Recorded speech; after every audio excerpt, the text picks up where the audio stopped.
Tim tem uma história muito bacana que está contada aqui nesse livro, entre outras coisas que tem no livro, que é a história do grupo de teatro Forja. Forja, esse nome é legal, hein? Forja. Né? Tem a ver mesmo de forjar, de moldar, de isso, né? transformar. Transformar. Na verdade é o ferro, o aço a quente, moldado, né, com o calor e vai se moldando, dando as formas que se quer para o metal. E a ideia era exatamente transformar isso num grupo de teatro. Quer dizer, era um grupo de teatro ligado ao pessoal da metalurgia. Metalurgia. Quer dizer, operários atores. Funcionou dentro do sindicato, ligado ao sindicato, como é que foi isso? Esse grupo foi criado dentro do Sindicato dos Metalúrgicos de São Bernardo do Campo, à época das grandes mobilizações pelas campanhas salariais, em torno de reivindicações salariais e as greves que passam a ocorrer depois de mais de 10 anos de repressão dentro do período da ditadura civil-militar. E aí você tem a criação do grupo e o desencadeamento das atividades do grupo, que foram assim intensíssimas durante a década de 80 principalmente. Ele funcionou de 79, você estava falando, até 93, 94. 93, 94, quer dizer, quase mais de 15 anos. Por aí. 16, 17 anos de funcionamento. E o grupo trabalhava com uma dramaturgia própria? Como é que era isso? Sim, o grupo, o início da atividade, porque eu precisava, porque eram operários metalúrgicos e não tinham experiência de teatro. Então, eu tratei de cuidar de pelo menos de duas frentes do teatro, do fazer teatral. A primeira foi com relação à dramaturgia, né? Eles escreverem os seus próprios textos, né? A partir da própria experiência da fábrica, do bairro, etc. O chão de fábrica. Para falar das coisas deles mesmo. Exatamente. E aí eu passei algumas noções de dramaturgia, como ideia central, personagem, conflito, trama, enfim. E aí o outro aspecto também, a partir do meu conhecimento também, porque eu fazia teatro profissional e fiz essa opção de trabalhar junto à classe operária.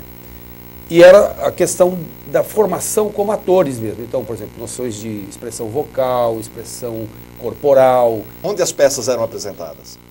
Primeiro, no palco do próprio sindicato, que para cumprir um dos objetivos do grupo, que era trazer o metalúrgico, o operário que, por qualquer razão, não ia ao sindicato. Certo. Então, através do teatro, era uma forma dele comparecer. Trazia as pessoas. Dele aparecer no sindicato. Então, o outro local, por conta também da própria intervenção militar no sindicato, era a praça pública ou o estádio da Vila Euclides. Onde a gente chegou... Histórico estádio da Vila Euclides. Onde a gente chegou a fazer várias apresentações para 30, 40 mil operários. A gente está vendo umas fotos aqui, por exemplo, o Engana Trouxa está caindo, foi uma das peças, né?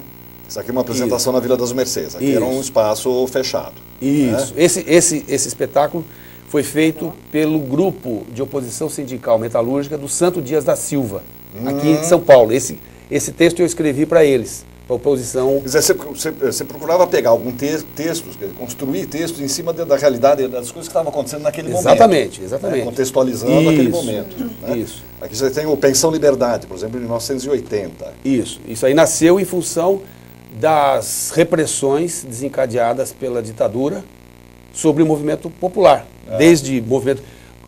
Uma das cenas que tem na peça, nessa daí, é aquela famosa visita que o Figueiredo, general ditador Figueiredo, João Figueiredo, exatamente, fez em Florianópolis, que ele saiu para tomar um cafezinho lá no barzinho de Floripa e os estudantes fizeram um ato de desagravo com ele. E ele saiu na porrada com os caras lá na Saiu na porrada com os caras. E botaram a polícia em cima. Essa é uma das cenas que tem na peça. Aqui a gente tem, por exemplo, quando eles estão autografando Pensão Liberdade, a gente tem no mesmo evento aqui o Fernando Peixoto, que era o diretor da revista da UCITEC, né? UCITEC, tá. E o Lula aqui, autografando e o Pensão Liberdade. Otaviani também. Otaviani também. Proibida a encenação da peça Pensão Liberdade. Aconteceu isso. Isso. Aí já era um outro espaço. Um outro espaço onde a gente também apresentava nas comunidades. Aí era uma sociedade... Olha o Tim Urbinati aqui, do Forja. Olha aqui. Tim, você está irreconhecível. Mas a peça foi proibida, então, em 1980. A Sociedade de Amigos de Bairro foi um dos locais que a gente também apresentou demais os nossos trabalhos. Porque a gente tinha o sindicato a Vila Euclides ou na comunidade onde o pessoal morava. Ah, aqui você tem uma legal, o robô que virou peão. Me conta essa história aqui. Essa aqui é na Vila Euclides, na Vila histórico Euclides. Vila Euclides. Isso. Essa peça nasceu em função do questionamento que não só a diretoria do sindicato fazia, mas também os próprios metalúrgicos, com relação à utilização da mecanização ou da robotização nas fábricas como elemento para ampliar o seu lucro. Certo. Então, substituindo a mão de obra do operário. E não utilizar a robotização nos lugares insalubres, que era essa a reivindicação dos trabalhadores, né? Então, a robotização, ao invés de ser uma arma de auxílio e benefício ao trabalhador, ela virava um inimigo. Uma arma porque era motivo para demitir. Sim. Era motivo para demissão. Nessa foto aqui a gente vê que, a quantidade de pessoas assistindo a peça era uma coisa gigantesca. Não, a gente fazia para 20, uma 30 mil. muito grande. Tranquilamente. No estádio. Você imagina, a arquibancada inteira, tomada de metalúrgicos e dentro do campo de futebol também. Futebol. Brasil S.A., 1983. Não tem uma peça do Antônio Hermílio Cardoso? Isso. Só que é depois, ele fez depois dessa. Mas aí ele acho que trabalha mais a questão da saúde. Da saúde, exatamente. Aqui esse trabalho nosso dialogava bastante com a questão. Esse aqui é o Delfim Neto? Exatamente, é o Delfim. E dialogava muito com a questão da dívida externa brasileira e a auditoria que o Fundo Monetário Internacional fazia nas contas públicas. A ingerência, quer dizer, aí a gente deu um pau legal aí. Por que o grupo foi desmobilizado? Aí, primeiro porque o sindicato resolveu fazer uma reformulação na sua maneira de conduzir o processo de trabalho cultural e me dispensou. E o grupo não concordou com essa dispensa. E queria. Aí o grupo se retira do sindicato também, em solidariedade, e continua fazendo o seu trabalho. Essa imagem que a gente está vendo aí, é uma cobra, que é um dos pesadelos do José. Que peça? Pesadelo. Pesadelo. Essa cobra aparece durante a cena, infernizando a cabeça dele. Ele sonha tem pesadelos, e aparece a cobra, aparece a assombração. Essas imagens são de 1980. 82. Isso aí, a qualidade, vamos dizer assim, está comprometida VHS na época. Não, Super 8. Era Super 8 Olha. E a gente passou para DVD. E claro que tem um comprometimento da qualidade, evidente. Claro. Né? São mais de 30 anos aí, quase 30 anos, né? Aí são imagens do imagem pesadelo. da peça original, aí, de 82. 1982. Exatamente. Você manteve mais ou menos a mesma estrutura cenográfica. Não, a cenografia é praticamente a mesma. Praticamente a mesma. Nós tínhamos isso guardado na casa de uns... Tinha isso guardado? O companheiro nosso guardou aquela ferragem do fundo ali, ó. Essa ferragem do fundo é a original, está na peça ainda hoje. Esse livro aqui que conta a história que chama Peões em Cena, que aliás é o grupo do teatro, é o nome do grupo do teatro agora, né? Ele está à venda, ele se encontra. Isso. Se encontra na Livraria Cultura e na Livraria Marxista. É só ligar lá e pedir. Marxista fica? Na Rua Tabatinguera, 139. 139. O grupo que se desmanchou, enfim, na sua saída e tal, você não tem mais contato com eles? Temos. De vez em quando a gente se reúne. Por exemplo, esse livro eu chamei pelo menos os 3 ou 4 que eu consegui contato, porque muitos mudaram daqui e tal.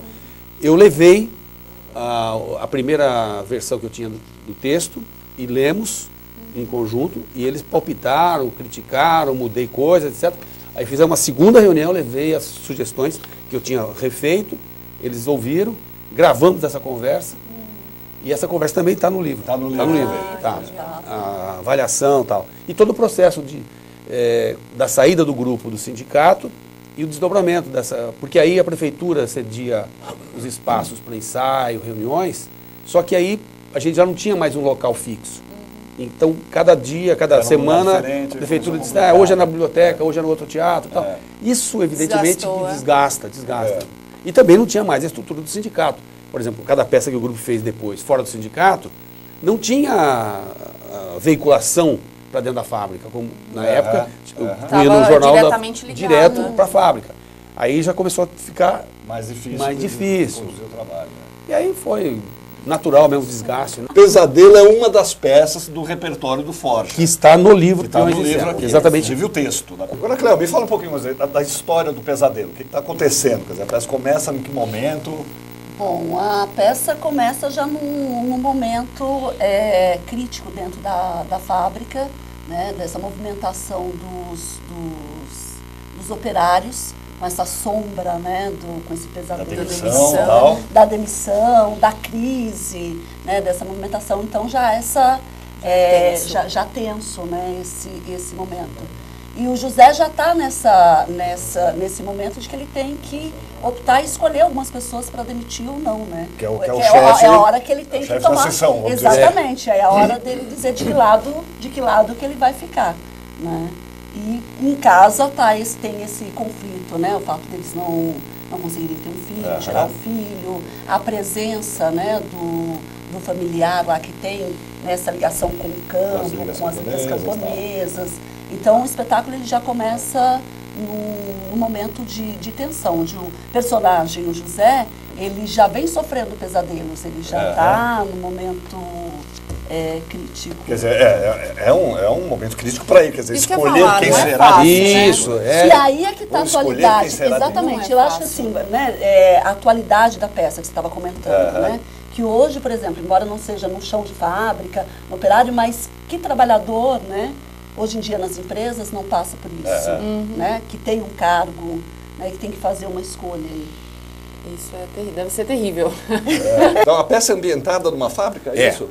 É um dos espaços, né? Um dos espaços. São 3 níveis de encenação. A casa do chefe da seção, que é esse que está entrando aí, o espaço da fábrica e um outro espaço que seria livre, e onde rola assembleia, onde rola reunião da comissão de fábrica, enfim. Onde tem seria o terceiro espaço. São 3 níveis. 3 da níveis. Umbanda também. Isso. Né, nesse outro nível. Qual é o teu papel nessa peça, Cleo? Pois é, eu sou a Alicia, a mulher do chefe de seção. Mulher do chefe da sessão. Mentira. E qual é a tua participação como mulher do chefe da sessão? Apesar de ser a esposa do chefe de sessão, ela não compactua das mesmas ideias dele, né, em relação ao comportamento dele perante a movimentação dos trabalhadores, né, porque está tendo... Está um momento de tensão ali. Está um momento de tensão e a época das demissões. Né? E ele, então, está numa situação que ele acaba tomando partido da fábrica, da empresa, da indústria, e ela dos trabalhadores. Tá. Então, aí... além desse conflito, ele tem um conflito pessoal entre ela e ele. Aí, e eles também têm um problema sério, que eles não conseguem gerar um filho. Né? Há uma questão da infertilidade aí, que a gente não sabe qual dos dois, mas é uma dificuldade e isso também é um motivo componente que causa da crise do casamento dos dois também. Sem contar os parentes, né? O irmão, a irmã e o cunhado que saem do campo e vêm para casa deles. E o cunhado, ele sofreu, né? Ele era um dirigente camponês.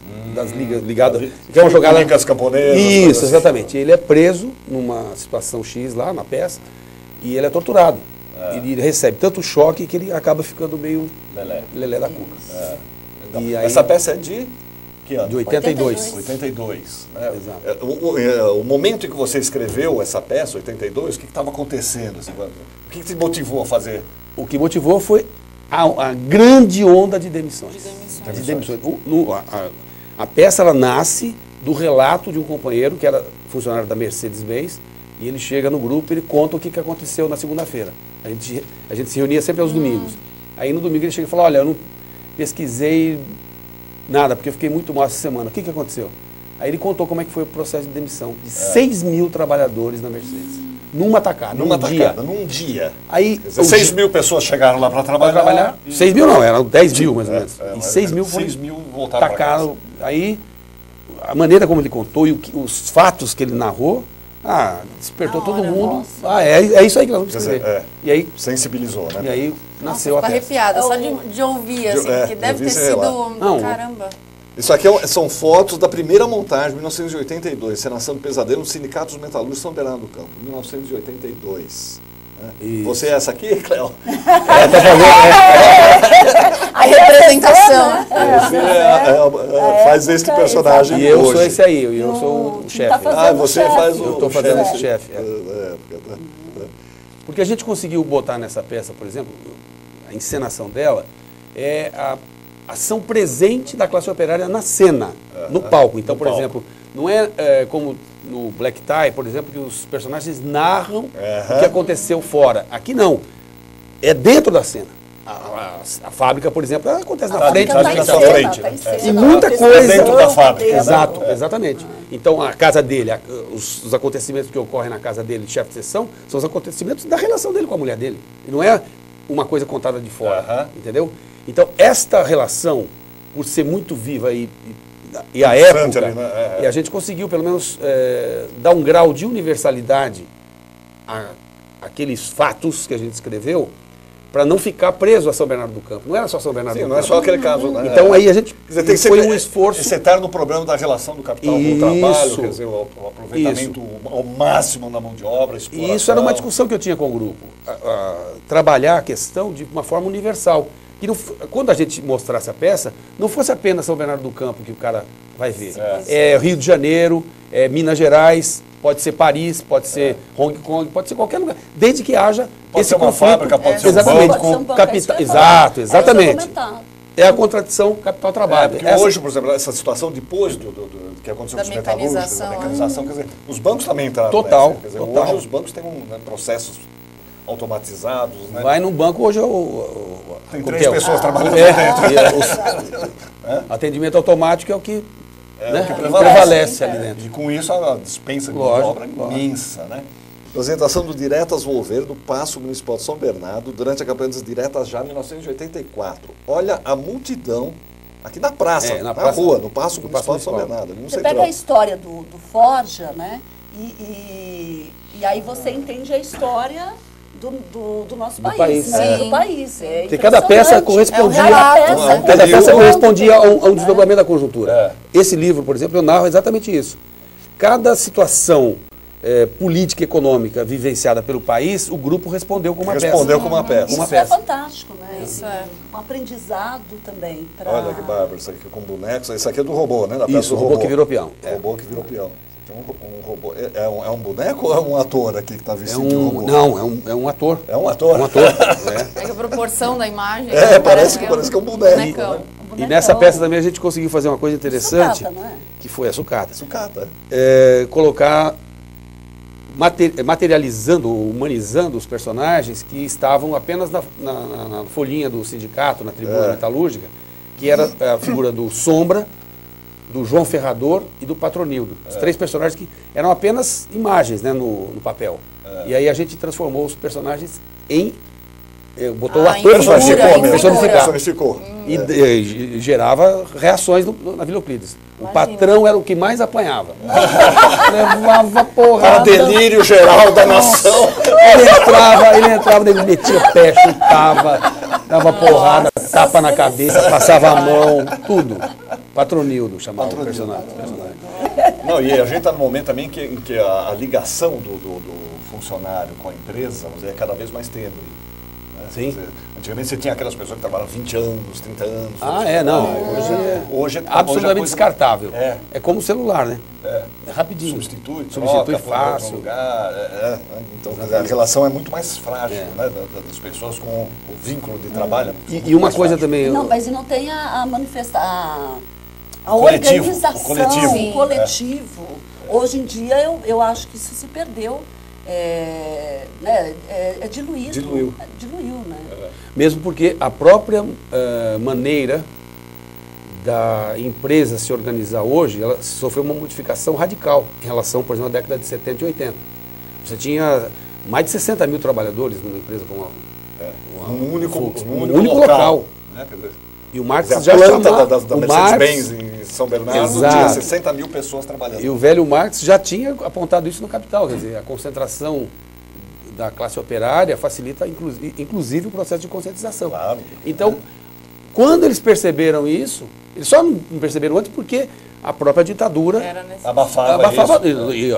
Quanto, está no livro isso, eu coloquei, quantos militares não trabalharam dentro das empresas metalúrgicas do ABC, e São Paulo também, Rio, como chefe de segurança. E nesse período, quando a empresa começa a perceber que essa concentração facilitava o processo de mobilização e conscientização, eles dissolvem.